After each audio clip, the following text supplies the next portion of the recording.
Bonjour, bienvenue sur Freaky Friday. Comme chaque vendredi, on prend le soin d'inviter des personnes particulières. Alors, forcément, vous avez entendu parler de Djoba Djo, organisé par Beaufort. On voit là l'élégance, la classe, l'assurance. Les Camerounais sont ceux-là qui ont le sens de la frappe, le sens de la sape et le sens du style. Frappe, pourquoi? Parce que on est vraiment dans l'ère du modélisme, de l'élégance, de savoir se mettre et tout. Et pour ce concours organisé par la brasserie, c'était vraiment un choix assez sélectif, celui de brand ambassadeur Djoba Djo. Alors, pour aujourd'hui, nous avons invité ce brand ambassadeur-là qui pourra parler de nous, de ce parcours-là, comment ça s'est passé et surtout, garder le moral haut et focus. See you!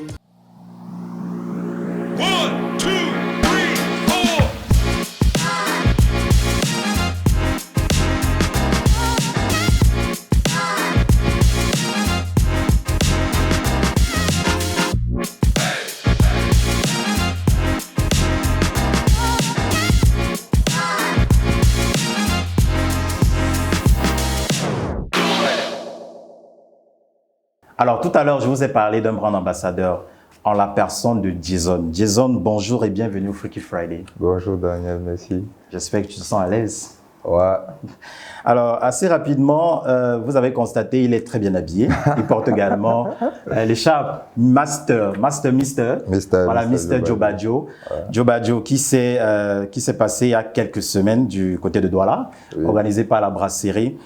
Alors, c'est un plaisir vraiment de te recevoir, de par vraiment ton timing. Tu es vraiment assez pris depuis un temps. Mbok Josias Maliga Jason, une brève présentation de toi. Comme tu as dit déjà, je m'appelle Mbok Josias Maliga Jason. Je suis mannequin professionnel au Cameroun, pour ceux qui le savent déjà. Déjà, c'est à travers ça qu'on s'est connus. Et je suis aussi professeur d'informatique de lycée, nouvellement affecté au lycée de Gabanlara à Maroc.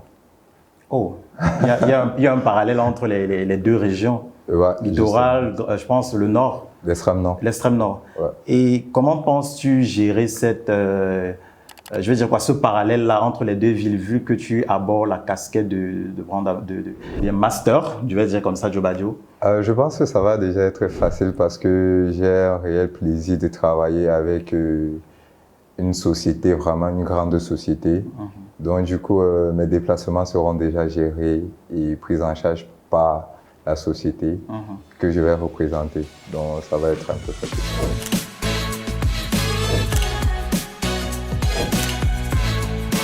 Une carrière de mannequin professionnel, quel est le plus dur pour toi d'être un mannequin professionnel au Cameroun?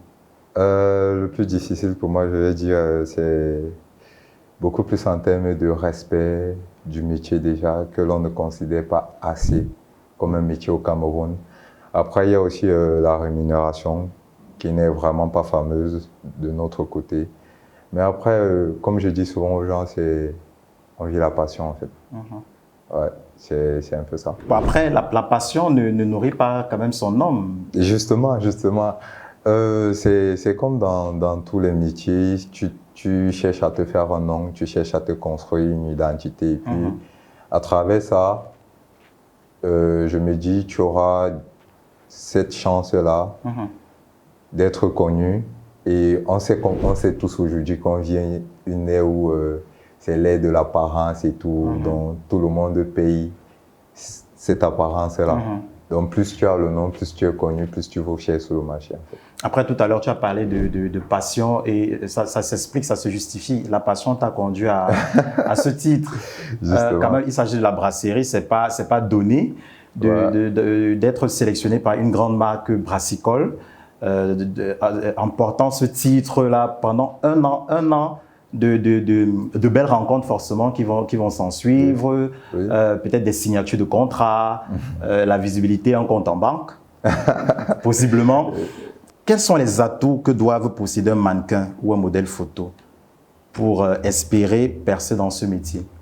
Les atouts déjà, je parlerai beaucoup plus de l'identité parce que pas un mannequin, je dirais chaque être humain a son identité à lui.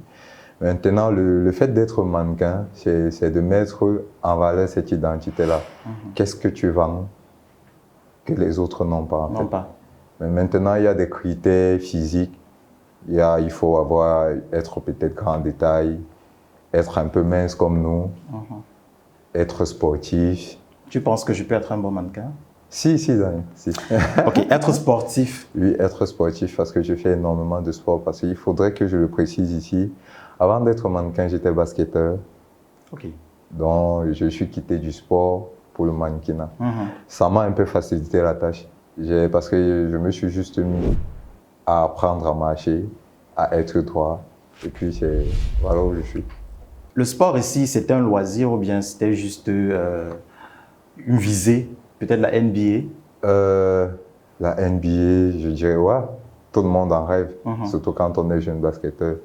Mais moi, beaucoup plus, c'était chaque chose que je fais déjà, c'est avec des objectifs. Quand je suis entré à l'université et que je suis devenu athlète, c'était parce qu'on m'avait proposé un truc, on m'avait dit, voilà, tu sais, quand tu es athlète à l'université, tu as la chance d'avoir une bonne école et tout. Et je suis sorti de l'INSET, je l'ai précisé ici tout à l'heure, c'est grâce au basket en fait. Professeur d'informatique, parallèlement au métier de mannequin professionnel, comment concilies-tu les deux? Ah, mon ami, je vais te dire, c'est pas facile déjà, parce que je dirais, c'est quand tu es en stage, par exemple, quand j'étais en stage, avant de sortir et être affecté, le simple fait d'arriver en classe et que tes élèves te connaissent déjà, c'est frustrant. C'est pas frustrant, c'est amusant même à la limite. Parce que tu penses qu'il y a une forme de communion, synchronisation pour alléger les cours? Oui, en fait, c'est l'enseignant qui doit savoir gérer. Parce qu'à ce moment-là, ils ne viennent pas écouter le cours que tu veux dispenser. Ils viennent voir, la personne qui dispense le cours. Tu vois, donc, ce qui fait que, imagine pendant la CAN, comme j'avais fait une publicité avec une société, je crois que c'est des gens de Crédit du Sahel. Oui, j'ai fait une petite vidéo avec eux, dont on montrait la vidéo sur toutes les chaînes pendant la CAN. Ce qui fait que chaque fois que j'entrais en classe, c'est par là que mes élèves me remarquaient. Monsieur, on vous a vu dans une publicité et tout. Donc c'est un peu compliqué. Il faut savoir gérer, répondre et après faire ce pourquoi tu es là en fait. Le mannequinat rentable au Cameroun? Daniel, je dirais pas ça. Je dirais pas ça. C'est un secteur qui demande encore beaucoup de choses pour être développé. Mais sinon, c'est un secteur où il y a beaucoup de personnes talentueuses. Il y a beaucoup de mannequins au Cameroun. Assez rapidement, j'aimerais savoir, est-ce qu'il y a une forme de management, ça veut dire des entreprises en Europe qui envoient des agents pour détecter des potentiels mannequins pour Louis Vuitton, Balmain? Est-ce que vous avez déjà eu à rencontrer, si vous les mannequins ou bien toi, rencontrer un agent, par exemple venir dénicher une perle rare au Cameroun? C'est vrai qu'avant, il y en avait, mais aujourd'hui, avec beaucoup de problèmes que le métier a connus, ces agents-là ne viennent plus. Parce qu'avant, c'était tellement facile, c'était quelque chose de nouveau et beaucoup plus. L'Afrique, comme on dit souvent, a un incroyable talent. Donc aujourd'hui, ça fait que nos aînés qui sont arrivés, je vais me permettre de dire ça ici, je pense qu'ils ont compliqué les choses. Donc aujourd'hui, les jeunes mannequins qui sont là n'ont plus ces opportunités que nos aînés avaient avant. Moi, par exemple, j'ai vraiment pas eu ce genre d'opportunité. Ici, actuellement, il faut bosser. Il faut surtout être persévérant, surtout quand on a des objectifs. Ouais. Disons l'a dit, il faut surtout être persévérant dans la vie. C'est cette persévérance-là qui lui a permis d'être où il est maintenant, de basketteur, passant par une formation pour être professeur d'informatique. Et aujourd'hui, brand ambassadeur ou bien image pendant 1 an pour la brasserie en qualité de Mr. Djobadio. Qu'est-ce que ça fait? Oh, Djobadio! Ah, ce que ça fait, c'est, comme je passe le temps à le dire depuis un certain temps, c'est un rêve devenu réalité. Parce que quand on entre dans la mode très jeune, on a des visées. Déjà, la première visée, c'est du genre, on se dit, j'aimerais apparaître dans les plaques publicitaires. Ça, je suis passé par là. Mais après, comme je dis souvent, moi, je suis entré dans la mode, pas en mode je veux devenir grand mannequin et tout. J'avais beaucoup plus ce truc-là que j'appelle le chantier, pour moi, c'était, gars, je veux me faire des sous et tout, et puis je veux voir ce que ça va donner, oui, le chantier. Donc, ce qui fait que moi, je suis resté fidèle à moi-même. Jobajo, c'était une aubaine. Je me suis dit, pourquoi ne pas? Et voilà où j'en suis. Comme je dis, je suis là, je me retrouve Mr. Jobajo avec un contrat d'1 an, d'égérie Beaufort et tout. Surtout que c'est une marque premium. Tout le monde a vu la soirée. On a vu oui, la qualité d'invité qu'il y avait déjà et tout. Donc, c'est un rêve.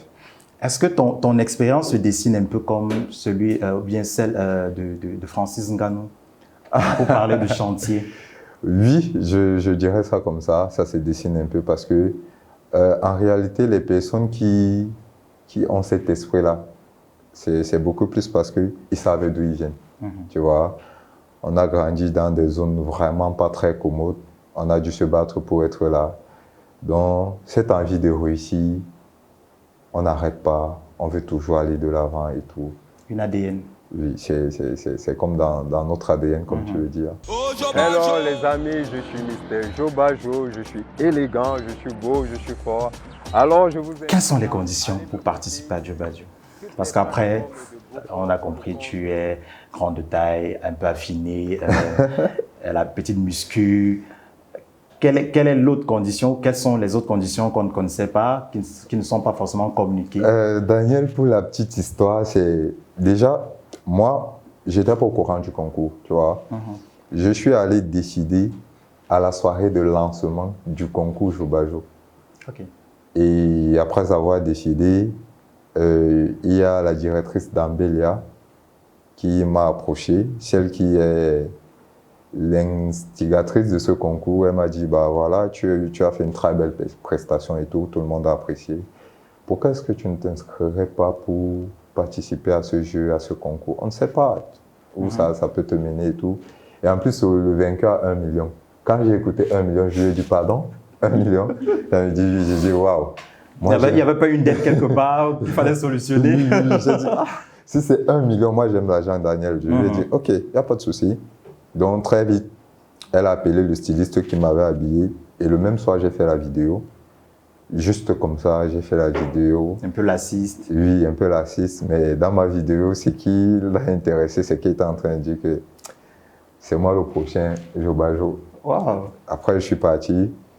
Après, il y avait plus de... Il faudrait qu'on le dise, il y avait plus de 3000 personnes.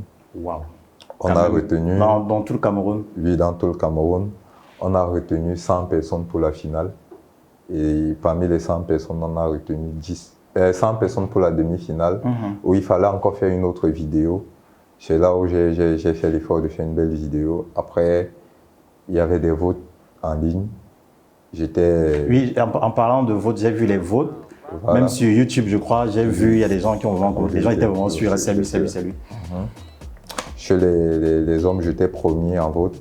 Et il y a aussi ma vidéo, c'est ce qui m'a valu la première place pour la finale. Et à la finale... Donc on comprend que le critère ici, c'était la vidéo en demi-finale. Oui, la vidéo où il fallait parler de montrer ton style, être élégant, dire pourquoi est-ce que tu veux être Mr. Jobajo. Un truc de pratiquement 45 secondes. C'est pas évident. C'est pas évident. Faire un contract, c'est pas évident. C'était pas vraiment évident. Et voilà où ça m'a mené. Super. Moi, je suis très heureux. 1 million, on parle d'1 million quand même. Bon, après, 1 million, c'est pas pour ceux qui ont beaucoup d'argent, mais pour nous qui savons un peu, oui, ça solutionne quand même des petits manquements et c'est super. À jamais. Ça te dit quelque chose?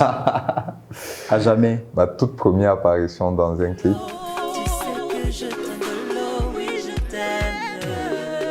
Toi qui sauves Charlotte Dipanda des griffes. Je te jure, c'était un truc de ouf. Quand je revois ce clip, je me dis, waouh, je n'imaginais pas que j'allais être là aujourd'hui. C'est vrai qu'après ça, il y a eu beaucoup de clips. Mais je tiens ici à rappeler que ce qui me fait participer au clip d'À Jamais, c'est... Je suis allé à un casting un jour aussi comme ça. Je ne partais même pas caster. Mes histoires sont trop bizarres en fait. J'étais allé accompagner une amie. Je ne savais pas que c'était un grand casting. À l'époque, c'était Gervais Ngongan qui... Oui, je connais Gervais Ngongan. Son agence, c'était Hype Academy, ouais, si je me rappelle bien. Donc, je suis arrivé au casting, accompagner mon ami et tout. J'étais moi assis dehors. Déjà que j'avais même pas la tenue du casting, j'étais en culotte et tout. Et puis, il y a Tata Special, la make-upeuse. La make-upeuse. Elle m'a vu, elle m'a dit, t'es là pour le casting? Je lui ai dit non. Elle me dit, t'es pas sérieux? Je lui ai dit non, je suis pas là pour le casting. Il faut que tu fasses le casting. Je dis, ah bon? Et à chaque fois, tu viens détrôner les autres. Tu viens détrôner les autres. Elle me dit, mais il faut que tu fasses le casting. Tu as un truc là. Je dis, ok, mais j'ai pas la tenue. Elle me dit, non. Toi, tu vas passer comme ça. Je dis, d'accord. Je te promets que quand je suis arrivé dans la salle, quand j'ouvre la salle, c'est directement les lumières, les caméras qui sont braquées sur moi. C'était un casting de malade. Il fallait faire de ces trucs. J'étais là. Et surtout que, je vais te couper, surtout que dans tout ce qui a trait au casting, il y a aussi ce qu'on appelle le fanatisme de la personne pour qui on va caster. Justement. Charlotte. Donc forcément, il y a l'euphorie, les gens qui veulent venir découvrir et tout. Il y avait ça, il y avait ça. Après, c'est arrivé comme ça. La personne que je suis venu accompagner n'a pas été N'a pas été choisie. Bon, heureusement que c'était une femme, parce que si c'était un garçon, vraiment, je te promets qu'il allait engager une bagarre là. Ok, on va passer à ce que je vais appeler Freaky Friday Jokes. Tu vas choisir dans le bocal là, tu vas choisir un bout de papier comme ça assez rapidement et tu vas répondre à la question. Oh là là. C'est l'anonymat. Allez, vas-y, tu vas.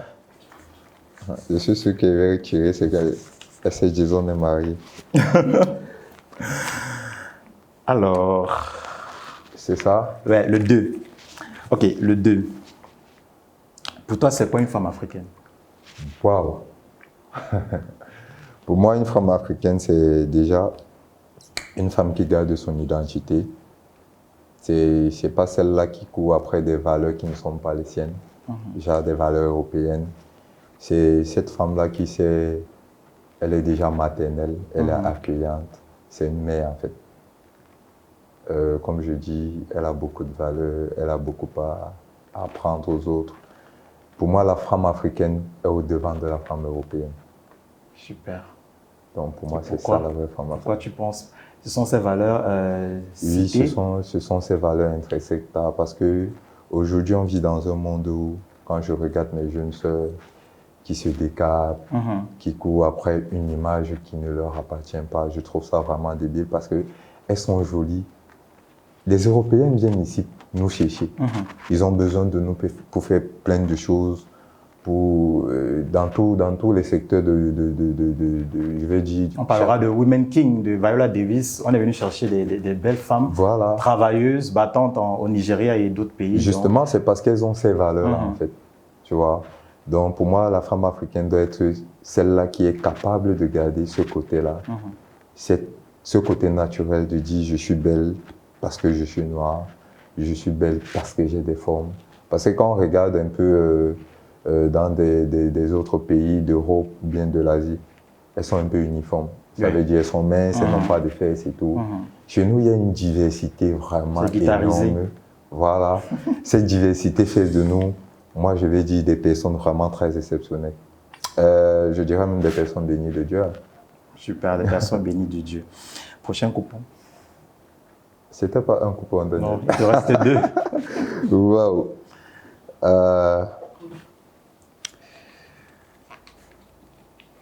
Je lui donne le chiffre. Waouh. 1. Numéro 1 comme Joe Badio. Quelle est la partie la plus sensible de ton corps? Wow. Daniel, mais ça, c'est une question piège. La partie la plus sensible de mon corps... je sais pas. Peut-être c'est ma copine qui sait. Tu dois savoir. Il faudrait forcément qu'elle soit là pour savoir et te dire en retour. Donc forcément, tu sais. Tout mon corps est d'abord sensible, Daniel. À la base. Reprends la question.